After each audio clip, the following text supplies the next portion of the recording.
What is up, podheads? Back with another episode of the Podioslave podcast. My name is Tony, joined as always by Anthony.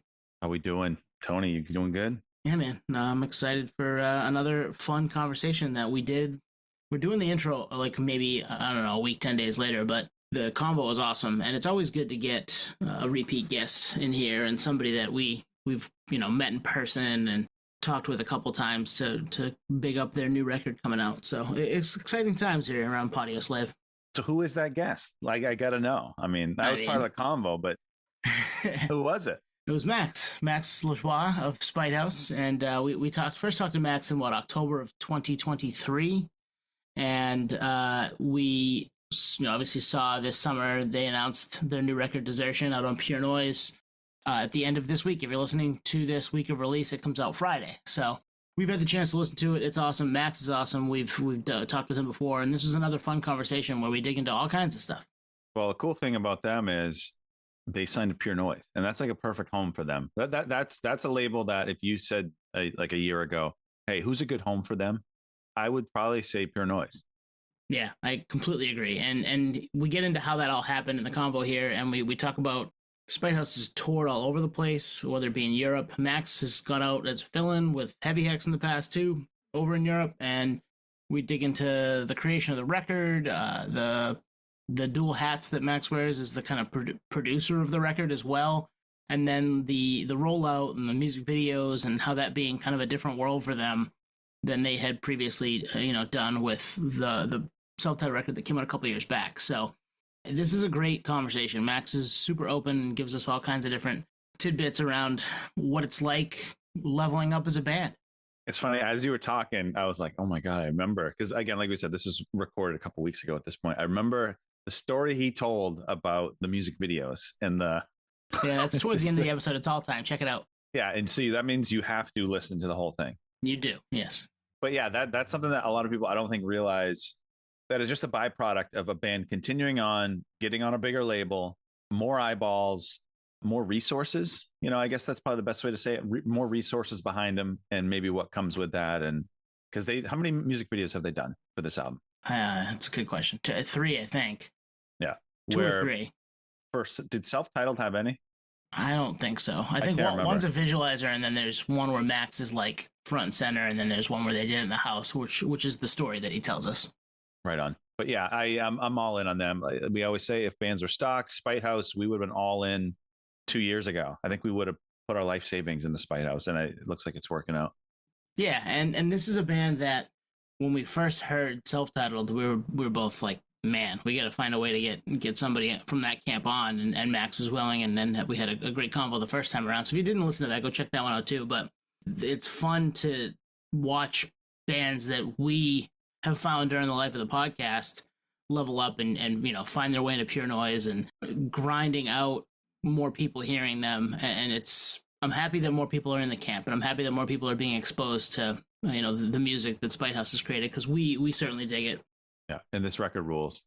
It comes out this Friday. If you haven't heard it, which you probably haven't, if you're listening to this the first few days of this episode dropping, but there's a track called Please No, track 7. That is my favorite track in the album. Beautiful song. They nail it. So I think with that, I think we've teased enough of this. Want to get into it? Yeah, let's do it. Next hour here with Max Lajoie from Spitehouse. Let's go.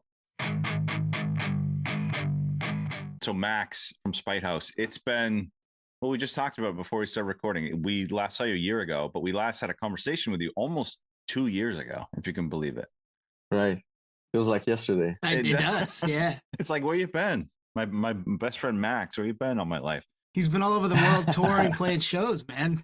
But yeah, we had you on. It was episode 194. And I went back and listened to it. And that was a fun combo. Like, we'd never met before then. Mm-hmm. And I think we chatted for about an hour. And we got your come up with music, how the band started. We talked Old Orchard Beach, Wells Beach. We talked, and I didn't expect that. That was fun. Yeah. Yeah, you had spent some time in our home state, which we always love people that can big up Maine, because we love Maine. So yeah, awesome. I almost got there again last week, 2 weeks ago, but we decided to go somewhere else instead. That's okay. It's still here, so you can come back. Yeah, exactly. But yeah, I remember that conversation was very fun. So I'm glad to be back on. Well, and a lot's changed for you, right? I mean, we'll get to some of the new stuff for you here in a minute, but Mm-hmm. a lot's changed. So you've got a lot of stuff to tell us hopefully here. But before that, you've been playing all over the world, right? Like you've been hitting the road, playing shows, being pretty much everywhere. It feels like in the last couple of years. So what's that been like? Yeah, it's been like really fun. It's something I always wanted to do, and I finally got to do it. I mean, there's still a lot of spots I have not got the chance like to go to, but yeah, we've played a lot in Europe. We played in the States and Canada. Like, Canada is my own country, but I had never traveled across Canada ever, and so that was a fun one too with single mothers. Yeah, it's been awesome. It's been difficult. It's been fun and sometimes not so fun. I think it's part of it for sure. What I say to people who like talk to me about touring, I say like it's always hard, and sometimes it's fun, and sometimes it's a little less fun. That's fair. I looked at the Spite House Instagram a couple nights ago, and I'm just scrolling through, and I'm like, all right, European leg, scroll, European leg. So you've been Mm-hmm. who pops off for Spite House? Who really shows up for places you've been at? Well, like Germany, we've been a lot, especially on the last run, and it's always been great. France is always cool. Yeah, that's like the two places that comes to my mind, probably because that's where we've been last. Yeah, all of them has been very cool. Like people are very nice to us. That's good. Yeah, that's good, man. It's always nice when people are into it and nice and want to see you, come out to see your Yeah. band. I know we've heard this from other bands that have gone from either the states to over there, or this side of the pond to Europe to see Hmm. to play shows, and they're just so excited about bands coming to them, so Yeah, they'll for go. sure. Yeah, like we've had a couple of like, smaller shows on the last tour. It was like the festival season, so when it wasn't a festival, the attendance was not like amazing. But then we ended up at Breakout Festival in Berlin, and we saw like faces from all the shows from that tour in a packed room, and it was probably like the best show we've played. Like everyone started stage diving and for the whole set, and it was just so sick. That's Yeah. awesome. Who'd you play out there with? Was it Love Letter? I think. So I went with Evie X as a fill-in, and that Oh, whole right on. tour was with Love Letter. And then the last tour, we kind of, I think, yeah. So they played Breakout as well. So we met there again, and I think that was the only show that we played together on that run. But they were also in Europe, like at the same time as us for the last tour. One thing I've always wondered about is like, at least for like ignorant Americans, you think like traveling over to Europe, it's like, like an East Coast run. Well, like it's so spread out. So is it, Yeah. how is that? Like, do you just get in the van and, because I can't imagine anyone that you're with is familiar with the routing. Oh well, actually, we had like a tour manager on this one, Oh, there you and go. his name is Remy, and he's awesome. He's been the tour manager for Birds in Row. Oh, They're nice. a Euro band, and so he knows like a lot about Europe. And also Nab in our band is from France, and he toured Europe a lot. So the first tour we did in Europe, he Nab booked it, and so the routing made like a lot of sense, and it was like a perfect circle and not too many like hours between the shows. And I mean, Europe is a place where you can definitely do that because there's like a lot of big cities and big markets that are very close to each other, and it's not like for us like you travel 4 hours and you cross a province in Canada or a state in the States, and over there it's a country. So it's like Yeah, every yeah. four Yeah, hours that's there's a funny. different country if you go in the correct direction. And for this one it was a bit harder. We worked with an agent, Phil, and the routing was a bit different, and there was definitely more driving involved. And I found that that tour was more difficult because we would be doing like a show there and then a show like 7 hours away from that place because I don't know, maybe they were paying more money or whatever. And then the next day we'd come down again 6 hours to play like an hour away where we were from 2 days ago. So it Oh was kind of man. like a zigzag Oh thing, yeah. and that was kind of rough because you play your show and then you pack up, and this time we had like flight cases because we rented a whole back line, and yeah, just like the show ends and then you pack up and then you're like, okay, we need to drive like a couple hours to get away from the city, find a place to crash, and just cut the road. And then the next day you wake up, you drive the whole day, you arrive just in time for like load in, sound check, and then it's like that for a couple days, and so that can be a bit tough. Well, yeah, and the sleeping arrangements are probably like you just don't know from day to day if they're going to be any good. Yeah, sometimes promoters they set you up and it's awesome. In Europe, they're very like welcoming. Everyone talks about how like they have a different culture with welcoming bands over there. Like you have meals, you have a place to crash always, but sometimes the place to crash is not like practical. Let's say you have a 9 hour drive the next day, then it makes more sense to drive, a couple hours after the show and find a different spot sometimes. And sometimes, but there's always a place for you. Like if you don't want to do the driving or whatever, that like the promoter is gonna he has you covered most of the time. Like That's awesome. out of 20 shows, maybe like 18, Oh you wow. get a Yeah. place. Yeah, yeah. It's very different than in the States where, all of that has to be figured out.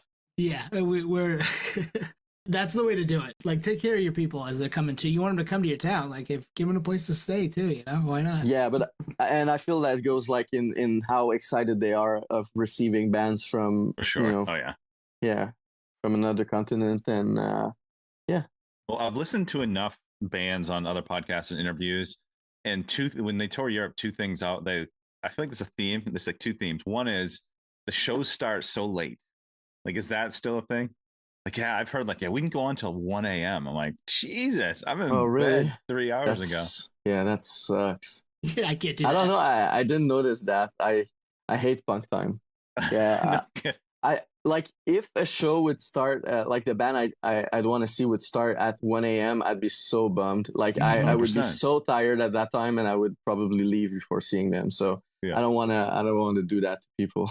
We appreciate that because I love when a band that I love is going on at 8 o'clock. It's like cool. I'll Yeah, be right. home by like 10:15. This is awesome. Yeah. I'm old though. Yeah. Totally. I mean, yeah, there's an in between for sure. Like I like shows to start at like 7 or 8 and then be done by 11, Oh, totally. And the other thing is about the accommodation. I've heard of bands like the venue, they'll open up the venue. You can stay at the venue. Like people have stayed like, Yeah. just right at the venue. And sometimes there's actual bed and accommodations there. I've heard of people just sleeping on the floor in the venue. Yeah, there's a bunch of places like that. We did that on the last run, and sometimes like it's a great venue with great accommodations and you're like stoked, and sometimes it's like, it's a bit of like a basement, a damp basement situation with like beds that you're not really stoked about. Yeah. But it's still something. It's still something. Yeah, it's better than nothing, right? They're offering you, Yeah. And that makes Yeah. sense too. To like, if you got a 9 hour drive, just get in the car and go for van and go for 4 hours to cut it in half, so the next day is a little bit less hectic. Are you like wide awake after the gig so you can get that done, or are you like, I'm gassed, we got to go as far as we can and we got to pull over? Well, the tour manager does the driving for us usually because I'm like, if Mark isn't with us on the tour, then I'm the only one pretty much driving. Nav can do a bit, but he's not like that comfortable with driving. So if that means I'm driving, like I hate driving. I do it all the time, but like after 2 or 3 hours, I get really, I don't know, I get grumpy about it. Like I don't enjoy it. And Mark really likes driving. So when he's not on a tour with us and I have to do a lot of driving like that, I prefer to get a driver because otherwise I would just get to the show and be completely exhausted. Yeah. So I don't know if that answers your question, but yeah, like usually when you play a great show, you're still burnt, but just the adrenaline gets you going. But then like the last run was it was so hot outside, like it was crazy. Like I've never been to a place so hot in my entire life, day after day after day. I think it was like a bad period for that. And so we get like I speak in Celsius degrees, but it was like 50 degrees in the venue sometimes, and that's crazy. Like, it's That's hot. dangerous. Yeah. And so even with the adrenaline, we would be like so dehydrated and all of that we wanted to stop moving, especially after like loading back the heavy gear. And but I usually also bring sleeping pills just in case. Like, it's not even sleeping pills, but like allergy pills that get you a little drowsy just to fall asleep. That helps. That definitely did answer the question. And I think out of anything in this music world that I find the most fascinating is the touring. One, as I get older, I want nothing to do with it, but I'm still curious about it. I wouldn't want to go on tour, but like, just because the unknowns. I know, like, growing up, going to shows, I would always want to be the one driving, like control when we leave, when we get there, when we leave to go back home. Nowadays, I'm like, I don't want to drive at all. Tony, can you drive, dude? Can you? Yeah. I don't mind being behind the wheel, so I'll do it. Touring is really fun, and it's exciting because there's like, if you have time to do stuff between the places you play, then you get to discover a bunch of cool places. We stopped so many places to swim. We swam like under a castle in Germany. That was so beautiful. Amazing. There's a bunch of stuff that happens, and it's just like so random, so cool, so fun. Yeah, that's a great part of it. And when you come back from that, there's always like a readjustment period where you're like, okay, so like, because there's so much going on every day, you're always like doing something, and then you come back home, and even like a few hours of nothing happening feels weird at first, and you're like, what's going on? Like, what should I be doing? So that takes like a readjusting, but it's for sure like, I don't think the way we do it is like so small and like, in not a comfortable van, and I don't think it would be sustainable for like months and months. It's not something like you hear bands doing like months long tour, and that's like not possible for us in the way we're doing it right now. So we're always like super exhausted when we come back, but then 2 weeks after we're like, we miss it. Yeah. Ready to get back out there. Find more people, find more shows. I like that. And that part's probably fun too, because you're connecting with people in the room versus maybe over a DM or on the internet. It's a little more fun.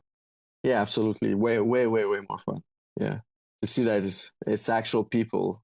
And you're all, I can't imagine you're able to like escape on tour. You're always around people, whether it's the shows, the van, then you get home and you probably, it's probably just different. But yeah, or if you get like a good venue, there's like a green room that's, it's good enough for you to, isolate a little bit.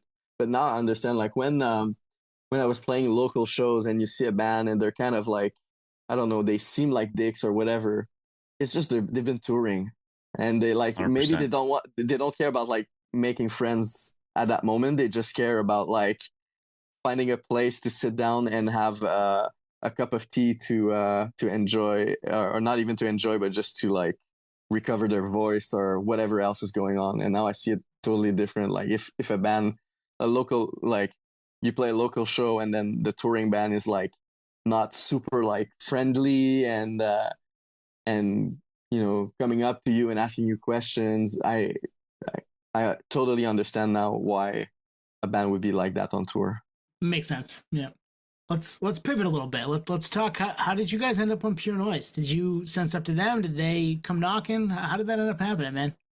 So how did it? Well, we had the record, and we were working with Nick on the first one, and it was also a matter of like we felt like the sound stepped up, and we wanted to give the record a chance to step up like on all levels. Because for me it was like, I'm pretty much I'm spending a lot of time on the band, and if things aren't leveling up and it's not sustainable, then you can't like do it forever. So the main goal was to find like a place where we could see the band grow, and that would also allow us to have video clips and stuff like that without us fronting everything, because we were at a point where we were pretty much like spent. And so how did that happen? Phil, our agent in Europe, is working with Slow Crush, and they are on Pure Noise. And I sent him the record, and he he told us like, "Yo, this is really good. Like, do you want a bigger label?"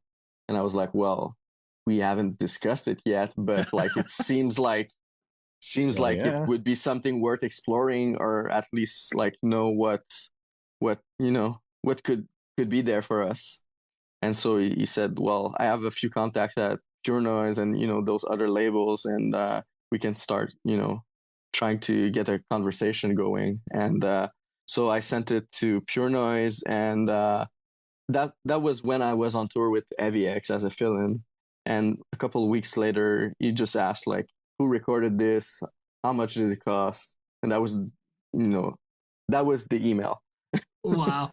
So we started a conversation like that, and yeah, they really liked the record. And at that time, also our Outbreak set was being posted, and I think it was just like a combination of a lot of things happening at the same time, and they were already aware of us, and Cahill, the A&R, already knew about Spite House and thought we were cool and stuff like that. So then after that, it was like negotiations, and we came up to a deal, and now it's on Pure Noise.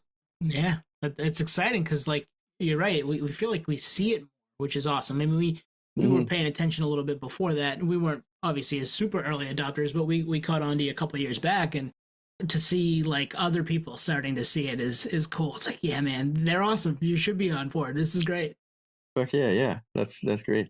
Yeah, so that was the goal, and we also wanted to keep a good relationship with Nick at NMZ, and so he's gonna have like variants of the new record as well. And we just we love Nick and everything he's done for us. So yeah, there's sometimes people ask like, is there bad feelings there or whatever, and there's absolutely not. Like, Nick is great, and NMZ is great as well. Nice. Yeah.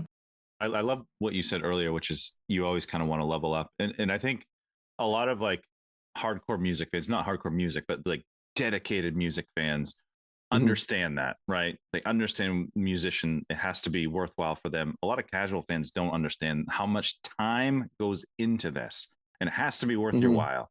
And music, I imagine from a creative lens, can be rewarding in so many ways, whether it's shows, output, but at the end of the day, yeah, you want to keep leveling up. I mean, we know that from a podcast lens. You want to do certain things, and if it's stagnant or it's not where you want it to be, then you reassess. So I love that I love what you said just then.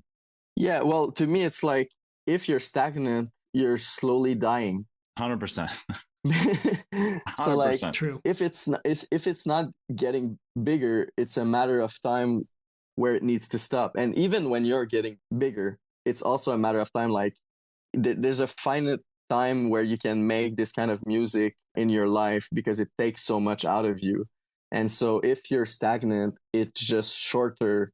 Like the time that you have to do it is way shorter, and then you have to move on to something else in your life because yeah, it's just life basically. Yeah. It's a good point. Like you do have to, especially with this, I'm sure, and just watching you perform live the time that we did and some of the videos we've seen, it takes a lot out of you to be Spite House. Like you're putting so much into it, and you put a lot of personal into it too. All of that you can't do forever, right? Because at some point you're going to want to do maybe something a little less hard on you. Yeah, exactly. Yeah. Did you produce the whole thing? Yep. Nice. I did. Because we know when we talked to you for the first time, you had been doing the production stuff too. So nice. Yeah, I'm very proud of it. Like when I say level up on all aspects, was like the visuals to me they're better, but also the songwriting is better, and also the production. Like we took a lot of time, writing together and then recording pre-prods and demos and re-recording everything and making sure that it was a step up. So I'm really proud of the record and like the sonics of the record and everything about it. So I was just gonna say we haven't mentioned the name of it. It's Desertion. It's out September 12th on Pure Noise. So yep. And you should definitely go listen to it if you haven't. But yeah, so I remember mentioning to Anthony when we listened to even the singles when those came out, it had a fuller sound. It feels like you were trying to put more depth, a little bit more intricacy into some of the sounds that came out of it. Was that on purpose? Yeah, definitely. Like we approached this like, we started writing songs, and then after a couple songs, like one or two, I was like, okay, this is gonna be like a concept album about me, but like about what I lived through growing up. And after that, everything kind of, you know, had a specific intent and purpose. And so we thought the subject was heavier, and so we wanted the sound to be, heavier, deeper, more aggressive. We wanted to lose a little bit of that pop punk, feel that's on the first record as well. So, well, everyone will just have to listen to it and find out. So, yeah. I know like concept album, sometimes it's overused, but when you have it, let's just say the album has an intent. Does that make it easier? Because I've heard it makes it easier. You have your guardrails, but then I'm thinking just now it might be harder, right? Like you have this theme and this doesn't fit, so I'm not going to use that. So maybe it's some trial and error. Yeah, I don't know if it's easier or harder. Like I guess it depends for everyone and for every project, really. But it's definitely like if you have a direction, everything's easier. Like if you go into writing a record, if it's a concept album or not, if you don't have a direction, then it's way harder. You have to find that direction, that purpose while you're writing. Or maybe some people they don't care about that and they just put out songs, and Just that's a collection fine too. of songs. Yeah. So that's totally fine as well. But for that one, it really like I did the first album, and then I was like, so what's next? What should I talk about? And this thing was just like here, like you can't not talk about this in a record.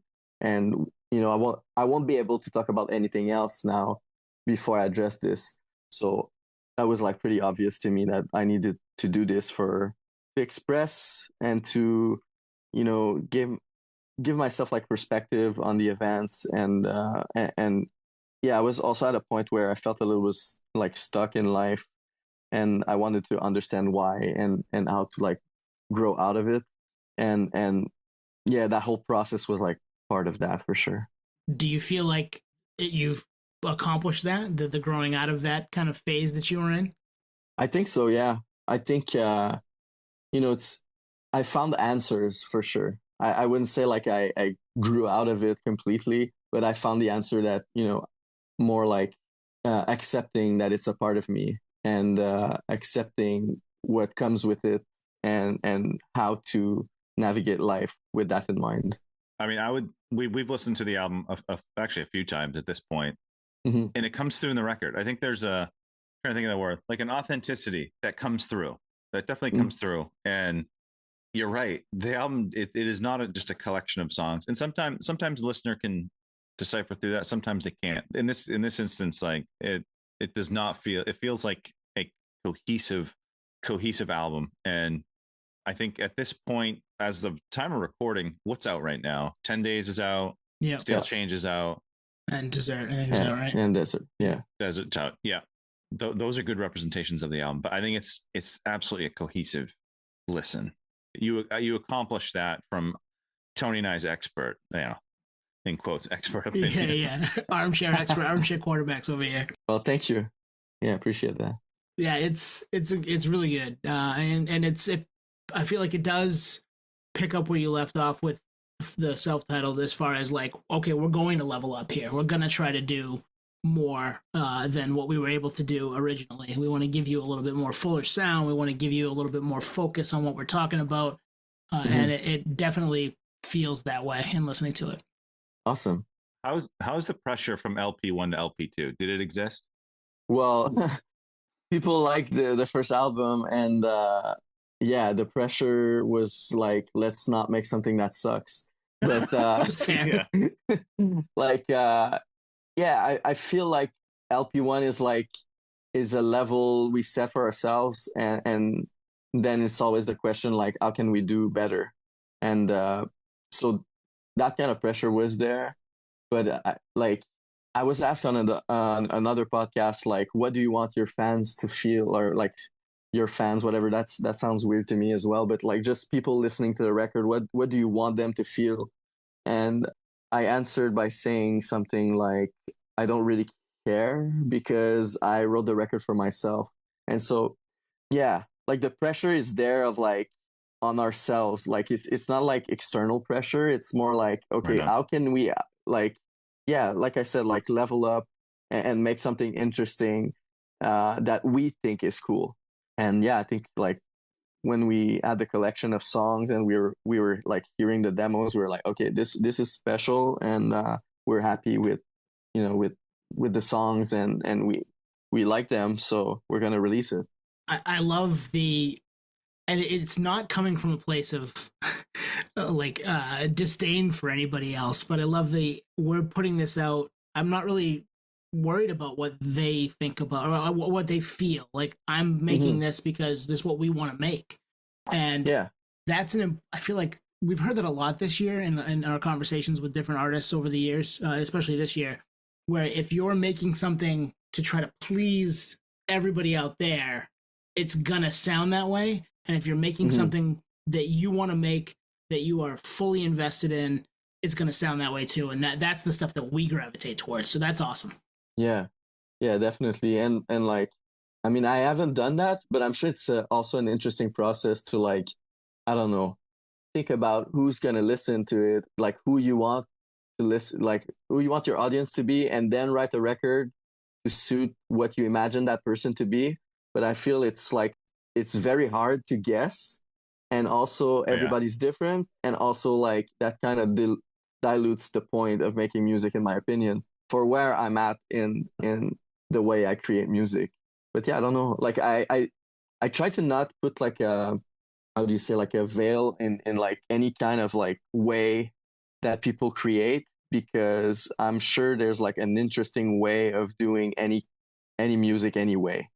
I don't know if that makes sense. No, it does. It totally does, It does. because people who make pop music are trying to make songs that people are going to like and want to put on, right? It's not necessarily we're looking Mm-hmm. to, make something super heavy, or put something together that is looked at 5 years from now as this kind of masterpiece. No, we're just trying to give you the thing that is going to be bumping out of people's cars for 6 months Mm-hmm. until the next thing needs to come up. So that is, I'm sure, a different process and also interesting, but it's not the stuff Yeah, that like resonates long term.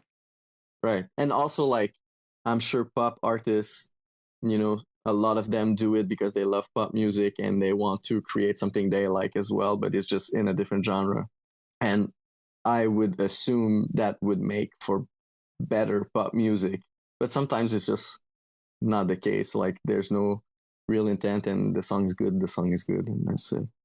Well, I think at the end of the day, your name's on it, and you're the Yeah. one that's going to tour off it, and you're the one hitting the road. Like if Oh if I yeah. if I was a musician, I would 100% be the same way. And I think we have those ethos on this podcast. Because at the end Mm-hmm. of the day, that's the difference between artistry and a true creative versus just an entertainer, right? Yeah, They're, right. they're Yeah. different things. It's completely Mm-hmm. different things. And for me, for my money, give me something creative. Give me something authentic. If I want to be entertained, you know, it's There's typically plenty of something other random mindless. things. Yeah, yeah. Yeah. Yeah, yeah. And it's I it's agree. generally throwaway. It's consumed, done with it. Mm-hmm. Pop music is throwaway. There's my quote. You quote me on Oh, that. wow. Oh boy. Yeah.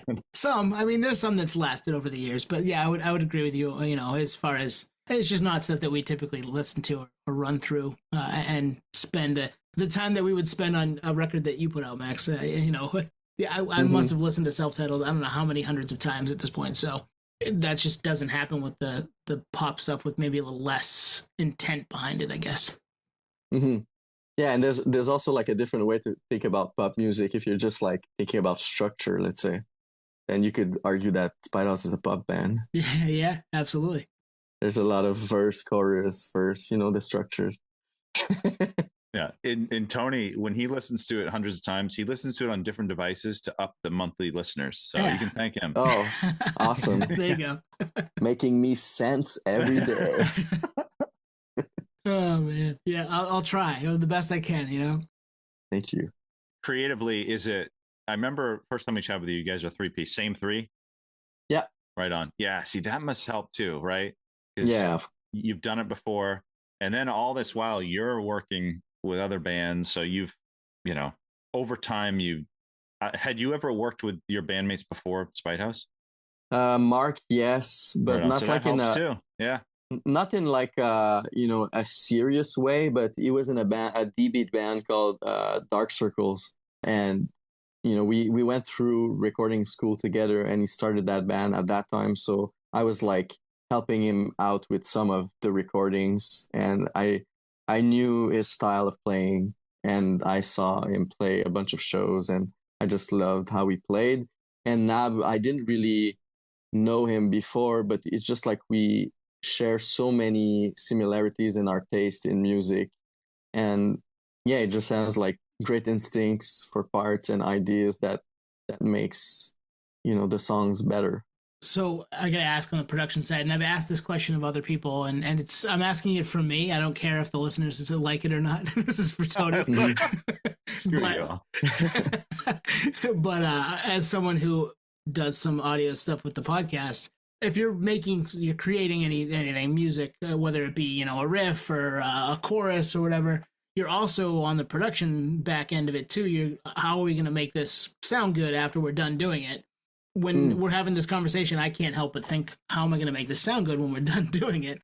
That's just always a thought in my head, because I also we clean it up after. And does that ever creep in while you're creating, or are you strictly creating, strictly producing?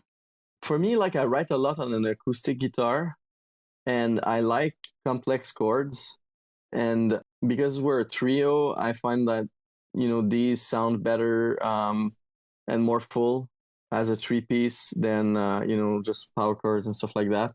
I think for this one, I wanted to find cool guitar stuff. Like, okay, so this is the part, but how do we make it pop out more, or like find effects that could, push the riff in a direction that's more I wouldn't say like experimental, but just like to add a layer to the riff.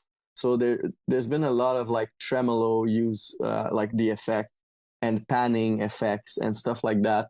And then a lot of it has been created like in the studio when the parts were already recorded. But I had that in mind. Like I wanted, especially for a song like Stale Change, I wanted to do something a little bit like opposite of the theme of the song, which is like keep doing the same thing and keep like being a little bit like, thrown back into grief and reliving grief a second time with the second parent, but it still feels the same, but it's different. And so I wanted to do something completely different with the guitars. And I was like, how do I add like movement to the guitar? So when you listen to the song, there's like guitars that are cutting in and out. There's like the tremolo effect. There's like auto pan effect on certain tracks. So the guitars are always kind of moving.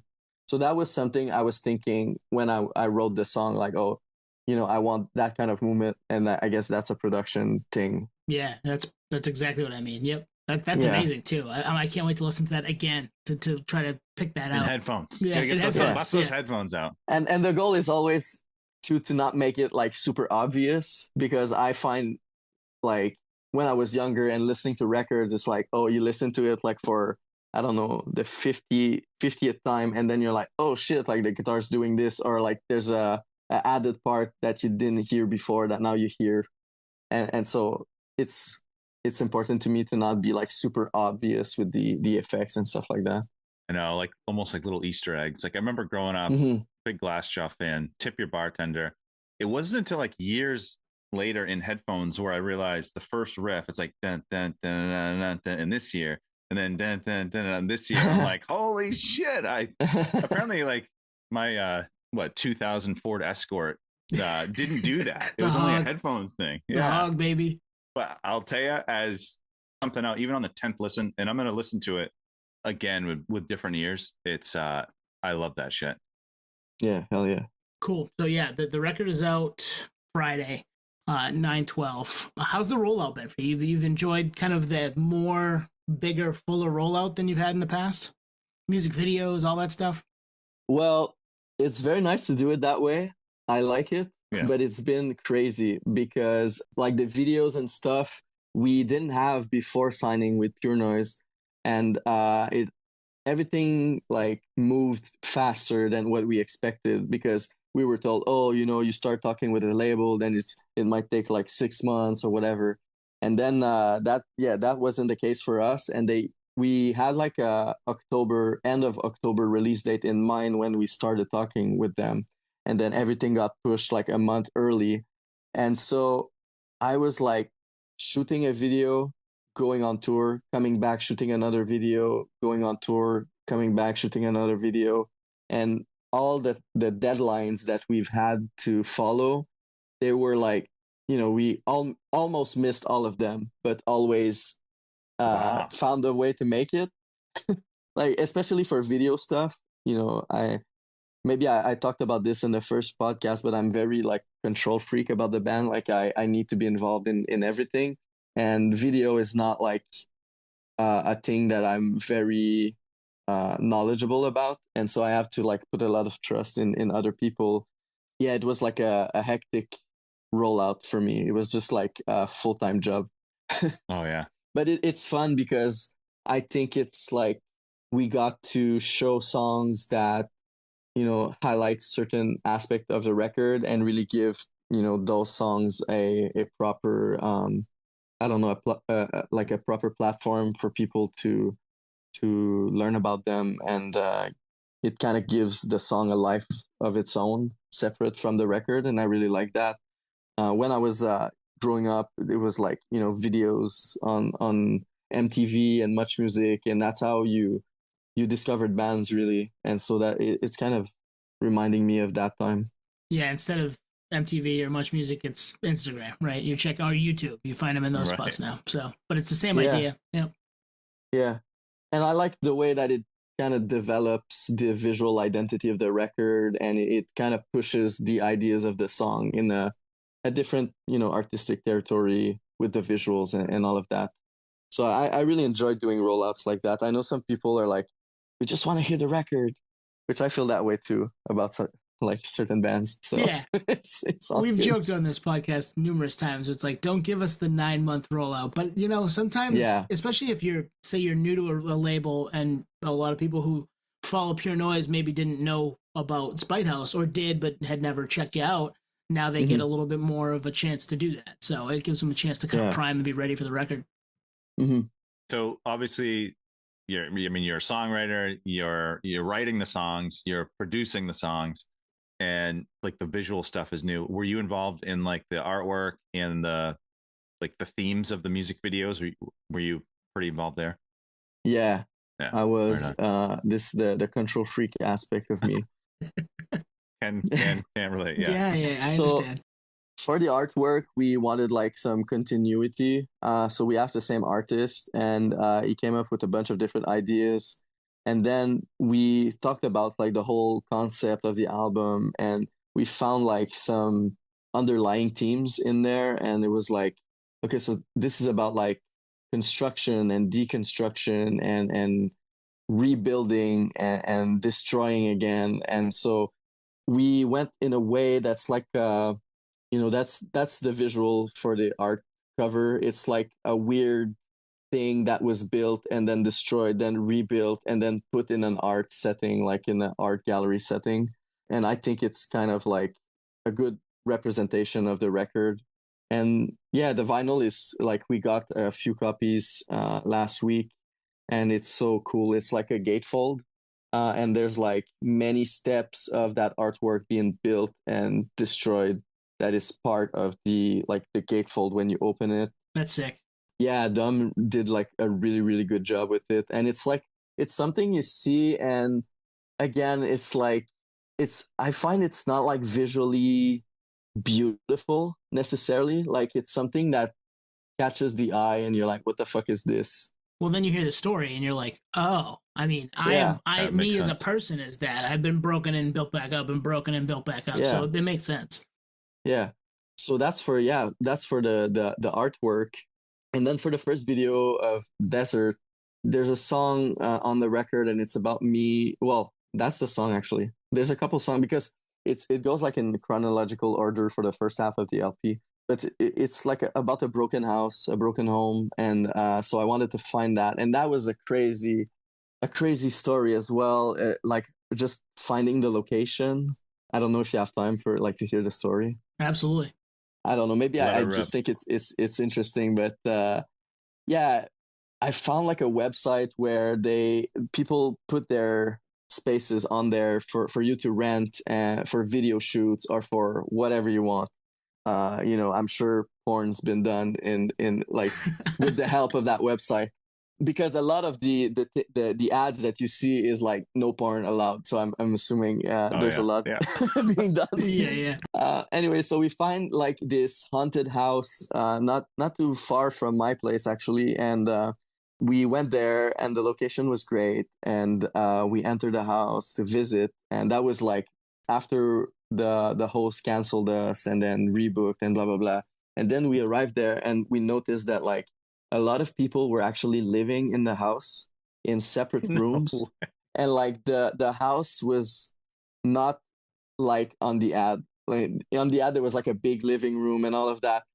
So we went there, and yeah, people were like, "Oh, so you're gonna like shoot a music video?" Yeah, they've done that like a couple months ago. It was terrible, and we're like, "Oh, why?" Well, it's loud, and I'm like, "Yeah, we're gonna blast the song, and we're gonna play drums over it, and it's gonna last like 5 hours of like just doing takes after." And the guy looks at me and he's like, "But that's where we live," and I'm like, "Oh shit." So I called the host, and the host is like, "Yeah, I'm in Florida right now, so I can't really like deal with this, but it's gonna be fine. We're gonna pay everyone off. It's gonna be fine. It's gonna be fine." And I'm like, "With what money? Like, we don't have like a budget to pay people off and stuff like that." So that ended up not working out because we felt like we didn't want to disturb those people. Like they weren't in, part of the deal, and they were just like working people going back to their house, and then they would have been a band playing for 5 hours the same song over and over again. Like we couldn't make that. The host was like, "Okay, well, just go to that house then. It's my daughter's house, and it's an old house as well, and it's gonna work out just fine for your concept," and blah blah blah. So we go to the second house. The daughter's not there, and we receive a message the day after, like, "Yeah, I'm gonna ask her." Oh, so she didn't even ask her, oh god! And she ended up just ghosting us, and that was like literally 3 or 4 days before the actual shoot. So we had like no spot, no anything. So I started like asking people I knew, and I was recording a band that the singer is like an architect. So I'm like, I'm sure he knows people with houses. And like, it sounds maybe stupid, but in Montreal, like no one has a house. Everyone lives in an apartment, and it's kind of hard to find like an abandoned house that's like you can still go to and stuff like that. He ended up knowing one guy that had a house that was kind of like that, like 2 or 3 hours away from Montreal. So we asked the videographer, like, "Are you cool with driving and stuff like that?" We put everything in a van, went there, not knowing if it would be cool or anything.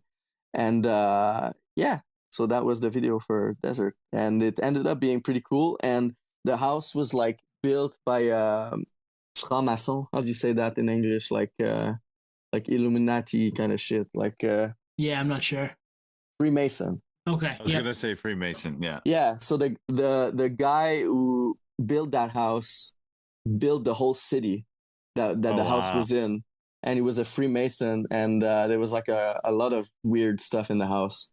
And the guy renting us the house was also an architect. He just like bought the house to kind of rebuild it. So that also worked into the concept of the video.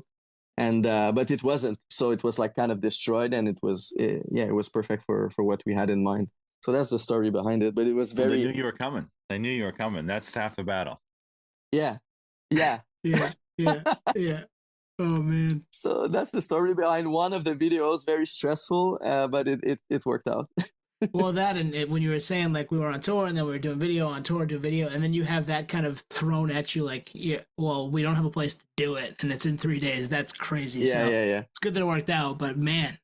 Yeah, I was calling, realtors. We were calling realtors, friends that know a realtor and stuff like that. Like, "Hey, do you have like a house that we could do this in? That's in between sales or whatever." And nothing was working out. That's crazy. Yeah, 2 or 3 days before we got this guy, it was like, "Yeah, you can come to our house. Like, we're having a party the night before, but like we'll make everything clean for you guys, and we're stoked. We love music and blah blah blah, and it just happened. Yeah, so that was cool. And then the visualizer for Stealth Change was something we just took like the actual thing that was photographed on the artwork, and we kind of like put it in wax and tried to melt it and fuck with it and do like a weird edit with it. And so we filmed that with Dom Saint-Aubin, the one who created the artwork, and I'm the one who edited the video. And then the last concept for 10 days was like something like completely different. We wanted someone to, impersonate my mom, and we knew of this person, Sylvia, that was I don't know, she does masks and art like that, and we asked her and she was down, so she created the purple mask that we see in the video. And then the concept was to not have the band in it playing, and just me basically address my mom and what I wanted to say to her in that song. So that was like, the mask was Nab's idea because she knew the person creating those masks, and then the integration of the mask and like more like what the video was about was a bit me, a bit Giordano, the videographer. Nice. Right on. Yeah, I mean, it's been cool to see all this happen. So we're stoked for you. It's a lot to do, and the fact that it's all kind of hitting is pretty cool. Yeah, thank you.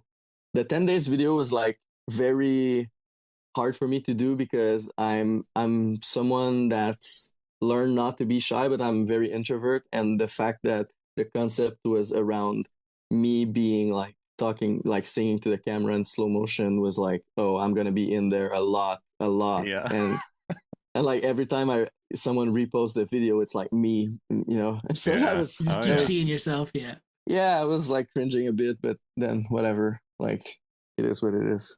Max, I love this combo because between the touring, the creation of the record, the music videos, it gives you behind the scenes. Like, again, casual music fans, they just, they hear the output and think that's it.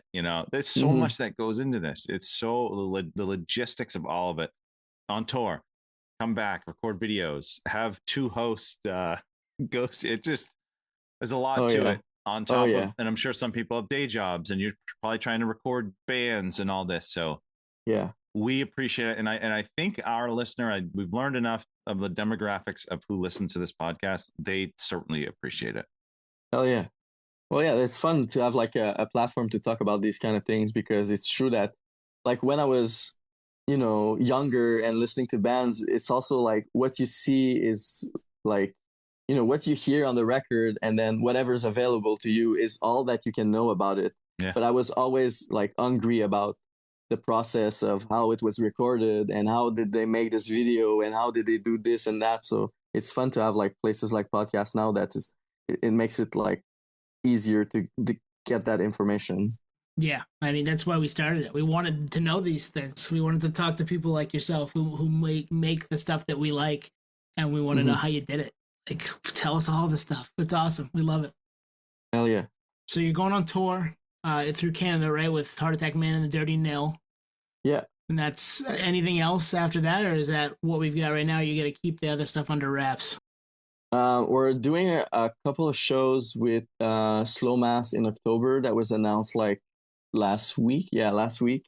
So Slow Mass is a great band, great post-hardcore band. And it's just a couple of shows, and then we're gonna announce like the release show for the record and probably a small run in the States with that we're working on right now. And there's like stuff being booked and stuff like that we're waiting on news, like, oh yeah, we're interested in doing that, but it's not confirmed and stuff like that. So yeah. So more to come. More to come. Yeah, I like that. Yeah. Yeah. Whenever it's released, we'll share it. We'll make sure, we'll do our part for sure. Hell yeah. You coming on and talking with us for an hour makes us part of the street team, so we will absolutely pick up your stuff. We have no problem there. Well, it's an exciting time. I think I've said this recently a couple times. I love this spot when we interview bands where we've heard the record, but the greater audience hasn't heard it, and to get your perspective, because no one's heard it, so you've done it. And now it's the next step is to have everyone hear it and then certainly tour off it and all that. So I Mm-hmm. can only imagine it's exciting. Yeah. I'm really excited about it. And I also can't wait for it to be out. Yeah.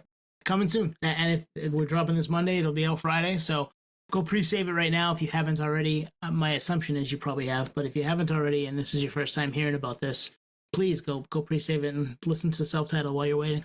So Max, like I said, exciting times. We appreciate you coming back. And I don't know how many return guests we've had. We've had a few. And honestly, the second combo, we kind of know you know us. It's great. And I really enjoyed this. And I think people are really going to be in for a special record. Desertion's people are going to really dig this one. So thank you for coming on with us. And hey, if you're coming to the Northeast of the US, I think we'll probably try to be there. Massachusetts or further north, we'll try to be there. Hell yeah. Thank you for having me. This is a blast. Thanks, Max. Thank you for listening to Podioslave. We are at Podioslave on Twitter, Instagram, TikTok, all of the places that you can find us on social media. Facebook, Podioslave Podcast. YouTube, Podioslave Podcast there. Email us at podioslavepodcast@gmail.com. And hey, if you want to become a supporter, click on the link at the bottom of the episode and give us $1, give us $5. It keeps the lights on, keeps us going. We really appreciate that stuff. Thank you.